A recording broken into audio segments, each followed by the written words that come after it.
5월 29일 달러멘터리 월가의 뒷골목 이야기 시작합니다. 매일같이 수십억 달러의 숫자가 전쟁을 치르는 곳, 미국 뉴욕의 월스트리트. 언제나 고함과 욕망으로 들끓던 그곳이 최근 기묘할 정도로 조용해졌습니다. 투자자들의 손가락은 멈췄고 모니터를 바라보는 분석가들의 미간은 무겁게 좁혀졌습니다. 그들을 얼어붙게 만든 건 무엇이었을까요? 바로 아시아의 한 시장조사기관에서 날아온 전형적인 통계 리포트 한 장이었습니다. 창신 메모리 디램 시장 점유율 7.67%. 그저 한 자릿수 숫자에 불과한 이 데이터가 왜 세계 금융의 중심지를 이토록 차갑게 가라앉힌 걸까요? 우리는 여기서 한 가지 의문을 품지 않을 수 없습니다. 월가가 진정으로 두려워하는 것은 지금 눈앞에 찍힌 7%라는 숫자가 아닌 그 뒤에 숨겨진 기괴한 속도가 아니었을까 하는 점입니다. 시계를 2016년으로 되돌려 보겠습니다. 중국 안휘성 허페이시, 이곳에서 창신 메모리, 영어 이름 CXMT라는 이름의 기묘한 회사가 탄생합니다. 말이 좋아 민간 기업이지 속내를 들여다보면 이상한 구석이 한둘이 아니었습니다. 초기 자금의 무려 4분의 3을 허페이시 정부가 댔기 때문입니다. 사실상의 국유기업이었습니다. 그런데 말입니다. 이건 시작에 불과했습니다. 중국 정부가 반도체 굴기를 외치며 조성한 이른바 빅펀드의 검은 돈줄이 이 회사로 흘러들기 시작합니다. 그 규모는 무려 135조 원, 대한민국 1년 예산의 5분의 1에 달하는 거대한 자금입니다. 국가 하나가 통째로 특정 기업 뒤에 서서 보이지 않는 무한대의 체력 버프를 걸어주고 있는 겁니다. 기술이 없다고요. 그들은 포기하지 않았습니다. 파산한 독일의 메모리 기업 키몬다의 특허를 샅샅이 긁어모았고 대한민국 반도체의 심장이라 불리는 삼성전자 출신 엔지니어들에게 거액의 뭉칫돈을 건네며 영입했습니다. 심지어 2024년에는 삼성의 18나노 공정 핵심 정보를 통째로 빼돌린 혐의로 관련 인물들이 구속 기소되는 사건까지 벌어집니다. 막대한 자본, 약탈적인 기술 확보, 그리고 그들이 꺼내든 마지막 치트키는 따로 있었습니다. 그것은 바로 다른 어떤 나라도 가질 수 없는 거대한 내수 시장이었습니다. 중국 정부가 화웨이, 레노버, 알리바바, 텐센트 같은 자국 빅테크 기업들의 목덜미를 잡고 나직하게 속삭입니다. 묻지도 말고 따지지도 말고 그냥 창신 메모리 써.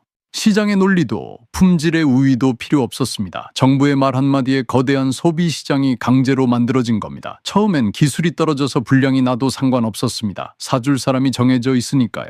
그 무서운 강제 육성의 결과가 바로 오늘날의 성적표입니다. 1분기 매출 전년 대비 플러스 719%, 순이익 무려 플러스 1268%.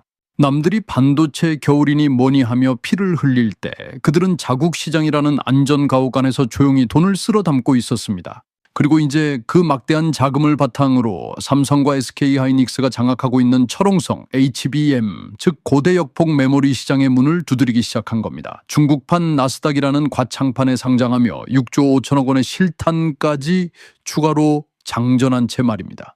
우리는 이쯤에서 소름 끼치는 평행이론 하나를 떠올리게 됩니다. 과거 대한민국이 세계를 호령했던 디스플레이 산업. 삼성과 LG가 황제처럼 군림하던 그 시장에 중국의 BOE 테크놀로지 그룹이 저가의 LCD 패널을 앞세워 밀고 들어왔을 때도 처음 분위기는 지금과 크게 다르지 않았습니다. 정부 보조금, 강제 내수 사용, 그리고 피비린내 나는 초저가 물량 공세. 당시 우리 기업들은 비웃었습니다. 기술 격차가 커서 절대 못 따라온다. 그 말이죠.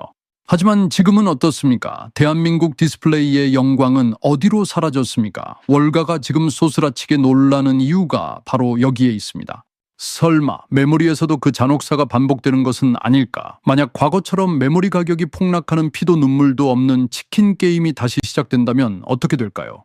글로벌 시장의 법도를 따르는 삼성전자, SK하이닉스, 마이크론은 적자를 버티지 못하고 피를 흘리며 쓰러질 수밖에 없습니다. 하지만 창신 메모리는 다릅니다. 전 세계 시장이 얼어붙어도 중국 정부가 통제하는 내수 시장이라는 산소 호흡기를 달고 끝까지 살아남을 수 있는 기이한 구조를 가졌기 때문입니다. 그런데 여기서 월가의 의견은 완전히 갈라집니다. 한쪽에서는 이렇게 말합니다. 이번엔 다르다. UBS와 골드만삭스 같은 곳입니다. 이들은 지금의 메모리 시장을 과거의 단순 반도체 사이클로 보면 안 된다고 주장합니다. 왜냐하면 지금 시장을 움직이는 건 스마트폰도 PC도 아니라 AI이기 때문입니다. HBM, 엔비디아 GPU 옆에 들어가는 그 초고성능 메모리 말입니다. 이들은 말합니다. HBM은 단순 메모리가 아니라 AI 시대의 핵심 인프라다. 이 시장은 과거처럼 중국이 물량만으로 쉽게 밀어낼 수 있는 구조가 아니다. 즉 기술의 벽이 생각보다 훨씬 높다는 이야기입니다. 반면 약세론도 만만치 않습니다. 모닝스타 같은 쪽입니다. 이들의 논리는 단순합니다. 결국 메모리는 공급 산업이다. 중국 증설이 본격화되면 결국 공급 과잉이 온다는 겁니다. 그리고 메모리 산업은 역사적으로 공급이 1%에서 2%만 넘쳐도 가격이 무너졌습니다.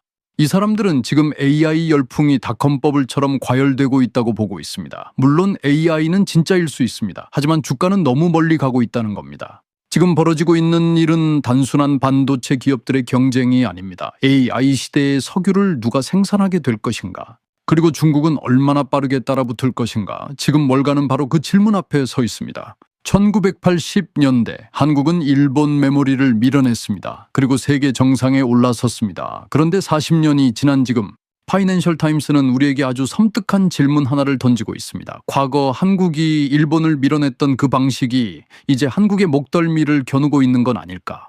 어쩌면 오늘 창신 메모리의 7.67%는 단순한 점유율 숫자가 아니라 거대한 폭풍이 오기 전 반도체 시장이 보내는 마지막 경고 신호일지도 모릅니다.